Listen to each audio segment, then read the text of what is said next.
Aujourd'hui, on avait convié la presse nationale et internationale à un point de presse qui portait sur les résultats du Grand Prix du chef de l'État pour l'enseignant, pour indiquer pourquoi ce Grand Prix a été institué. C'est pour récompenser un enseignant exceptionnel qui se distingue par son travail, par son exemplarité et qui mérite d'être donné en exemple à la communauté, à la nation. Mais en même temps, le processus de sélection va de la base au sommet. Au niveau des inspections de l'éducation et de la formation d'abord, après au niveau des départements, dans des comités départementaux présidés par les préfets, dans des comités régionaux présidés par les gouverneurs.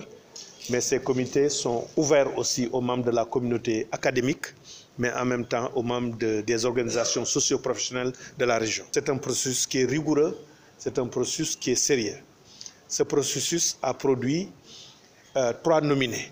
Les 3 nominés, il s'agit de M. Gorgui Faye, qui officie à l'inspection de l'éducation et de la formation de Diofior dans la région de Fatick. C'est un des nominés. Une autre nominée, c'est 2 dames. C'est mademoiselle Fatoumata Fati, qui est enseignante à Sédhiou.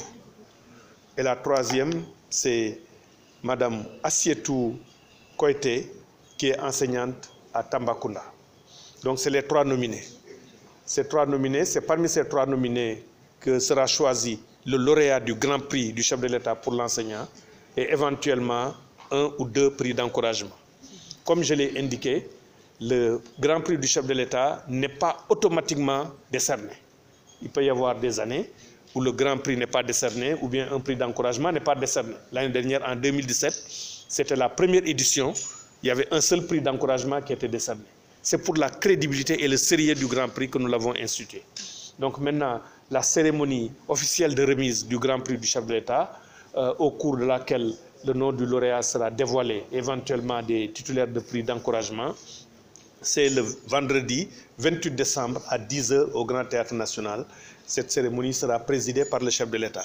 J'ai eu le plaisir, l'immense bonheur d'annoncer aussi que, vous savez, quand on l'a institué, un des objectifs aussi, c'était que notre pays puisse participer au prix mondial de l'enseignant. Prix mondial de l'enseignant qui est l'équivalent du prix Nobel dans le domaine de l'enseignement. Et ce prix mondial de l'enseignant a été initié par la fondation Warké et remis tous les ans au mois de mars à Dubaï sous le haut patronage du vice-président premier ministre des Émirats Arabes Unis.